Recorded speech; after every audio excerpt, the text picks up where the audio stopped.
All of the gurus on the internet and the television, all of them have a 5-step program or a 10-step program or a 12-step program. They have a step program, right? And they're all about behavioral change. They're all about changing your behavior. If you just repattern your behavior, then that will repattern your life. If you just do these things, you'll get different results. And it doesn't matter whether it's outward behavior in terms of the things I physically do with my life and day and structure and schedule and all that sort of stuff, or whether it's, trying to reprogram my thinking. I have to think 5 positive thoughts before I get out of bed. I have to speak positive aphorisms to myself. I have to do. Whether it's reprogramming the mind or reprogramming the schedule, it's all behavioral change. That's all it is. And Paul talks about those in this passage. He talks about those that judge by external qualities rather than the heart. You see, what's on the outside doesn't matter. What's on the outside isn't the issue. What's on the outside physically isn't the issue. How I look, whether I look successful, whether I look handsome and well turned out, qualified, distinguished, knowledgeable, hairy fool, makes jokes all the time. It doesn't matter. But we're always judging by external factors, right? We judge everything by external factors, whether it's the way something looks or whether it's the way something behaves. That's how we judge things. That person's got it all together. I can see their manner of life. They've got it all together. That person's got a nice car. They wear a nice suit. They must be good. They must have it all together. But the scripture right throughout the whole width and breadth of it is telling us that it's not what outside that matters, it's what's inside. The inside is the issue, not outside. You can't judge by external factors. Cast your mind back to Jesse and his sons. And the prophet comes to choose a new king of Israel. And Jesse parades his sons out. You want to see my boys? Come on, have a look at my lads. Here he is, strapping young fella. He's got to be this one. He's tall, handsome, muscly. Yeah, that's the guy. Look at the state of him. Girls love him. He'll make a great king. Samuel did that. Not him. All right, I've got another one. Hang on. What about this guy? Eh? You got to like this guy. Come on. Yeah, take a good look. No, not him. And he goes through all of his sons, praying them all before him, before the prophet. And the prophet's looking at them going, nope, not that one. Have you got any others? Like, is that it? And Jesse goes, oh, yeah, I've got this other one, right? He's a bit gammy. He's smaller than the others, He's out there looking after the sheep. We don't talk about him so much. He sits out there watching the sheep and making music, you know what I'm saying? He's one of those arty kinds. He's an artistic type, And the prophet says, bring him in, let's have a look. And come on in. Here he is. That's the guy. That's the one I want. That's the one that God's looking for. And just like, what? Sorry, this runt? this artistic, musical guy looks after the sheep in the fields. This is the one? Yeah. And he says to him, God doesn't judge by external standards. God judges the heart. And this guy's the man for God, the man after God's own heart. God doesn't judge by external standards. But that's where we judge. That's how we judge everything. But it's the heart that's the issue. The heart is the problem. That's where all of our problems stem from. They stem from our heart. Now, in our way of thinking, the 21st century Western world that we live in, we think of the heart and we think of emotions. That's where you do all your feelings in your heart, because we're all about emotions in our culture, aren't we? Years ago, you would hear people say things like, I was having a conversation the other day with the boss, and And he said such and such. And I said, you know what, I don't think that that's right. You know, I think that, you know, people don't do that anymore. People don't say that stuff. Yeah, you do because you're old. School, it's old school, sorry. I always forget that bit. People don't say, I think anymore. What do they say? I feel. Thinking has been replaced by feeling. They don't say, you know, I think that. They go, I just feel.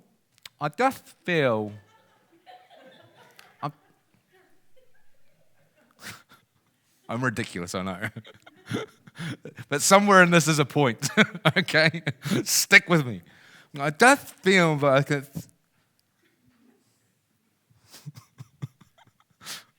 Don't laugh. It just encourages me. But that's the way our culture is. It's the way the culture works. We think of the heart, we think of feelings because we're emotionally driven. But the Bible, when it talks about the heart, isn't talking about feelings. It's talking about it's like the font from which all of your life flows. It's the very seat of what you are, the heart. It's like the sum total of everything you are flows from your heart. In the Proverbs 23, I think it says, as a man thinks in his heart, so he is. Not thinks in his head, intellectually, but in his, he can't even help doing that, you know, it's just in his heart. And as he is in his heart, that's what he truly is. What a man is in his heart, that's what he truly is. In Proverbs 4, it says, and Jesus picks up on this idea, it says it's out of the heart flow all of the issues of life. Out of the heart, not out of the mind, not out of the feelings and emotions, not out of the behaviors, out of the heart. Jesus picks up on that, doesn't he? We talk about this a lot because it's really important. Jesus says it's not what goes in at the mouth will defile a man, but what comes out of his mouth, because what comes out of his mouth comes from his heart, and out of the heart flow all the issues of life. Right? The heart is the issue. Romans chapter 1 says something really interesting. In Romans chapter 1, verse 24, it says this. And if you've been paying attention, hopefully this will, ring back to the Psalm 81 that we read earlier at the opening of the service. Therefore, it says in verse 24, therefore God gave them over in the sinful desires of their hearts to sexual impurity. God gave them over in the sinful desires of their heart. What does that mean? Sinful desires, or it might be the lustful desires in the scripture that you have there. Well, that word in the Greek, the lustful desires, is the word epithumeia. Epithumeia. The prefix epi means over, and it can mean overarching, like an epidemic, right? Or, overarching, like an epilogue in a book. Right? But it's over something. Well, what's thumeia then? Thumeia is desire. So it's over desiring, over loving. It's loving stuff too much. This is the problem that we all suffer from. That we've been given over to the over-desiring of our hearts. So our hearts love things, not just that they love things that they shouldn't love, although we do, but we love things in a disordered way. We love big things very little. We love little things very big. We love little things a lot. Things that shouldn't really be that important, we count as very important. Things that are really, really important, we kind of write off as being not that important. So it's a disordered love is what we all suffer from. And what we do is always driven by what we love. What we do is driven by what we love. And you'll have heard me say this over and over again, and I want you to hear this and get it and be able to repeat it for yourself. Our heart desires something. We love. The will chooses that which we love. The intellect, the mind, justifies that which we have chosen because we love it. And then the body enacts that which we've chosen to do. And then you feel the prick of your conscience at the other end going, you shouldn't have done that. You follow that? Everything we do in life is driven by what we love. Some people wrestle with all kinds of sins. The reason you wrestle with sin is because you love it. You love it. You are getting some reward for the sins that you are engaging in. That's why you do it. If there was no reward, you wouldn't do it. It's that simple. You do it because you love it. We are driven by our loves, by our desires. We desire something. And then our will is bent towards having our way. And so our will chooses that which we love. And then the intellect rushes in to find a good reason that we can use to justify what we've chosen to do. Well, there's a very good reason I did that. Just have to think about it for a little minute. But once I do, it'll sound very reasonable to you, just as it sounds reasonable to me, why I did that. So the heart desires, the will chooses, the intellect justifies, and then you enact what you do, and then you feel the prick of conscience later. Now that is what we all are. That's the pattern of life that we all have. So how on earth can we break that cycle? How do we break that cycle of being driven by what we love? Because that's what we are. And it's not that desiring things is bad. We are meant to desire things. We are meant to love. We are made for love. That's what we are made for. And so it's the thing that we are made for has been twisted and broken and distorted. And now we love things in ways that we shouldn't. We emphasize things that shouldn't be emphasized. We de-emphasize things that we shouldn't de-emphasize. And we love things that we shouldn't love. But we do love, and love is right and desire is good. But it's about loving right things in the right way, the right amount. So that we love big things a lot. God, for example.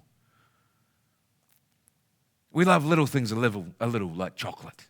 I like chocolate. Chocolate's good. But chocolate is not God. Ourselves. It's good to have concern for oneself to a degree. But that shouldn't overshadow your concern for God and your concern for others. So we love things rightly. That's what is being driven at here. So how do we break this pattern? There's a writer, a Puritan writer by the name of Thomas Chalmers, who I think wrote one of the most impressive articles I've ever read. It's called, oh gosh, why do I do this? Why did I start mentioning things that I read 20 years ago and try and remember what they were called? The Expulsive Power of a New Desire. I think that's what it's called. The expulsive power of a new desire. A new affection, thank you. The expulsive power of a new affection is what it's called. Right? And what Thomas Chalmers argues is that in order to cast out your love for something, you have to replace it with a love for something else. Because it's love that drives us. You can't just put a law in place saying, stop loving that. That's not going to work. You need to replace your love for something with a greater love for something else. And so the boy at school who loves getting good grades and being the best and the prefect and all that sort of stuff leaves school and starts partying and drinking, taking drugs, because his desire for an upright, upstanding life and to have that standing within his school has been replaced by a greater love for acceptance and, willful partying. So a greater love has taken its place.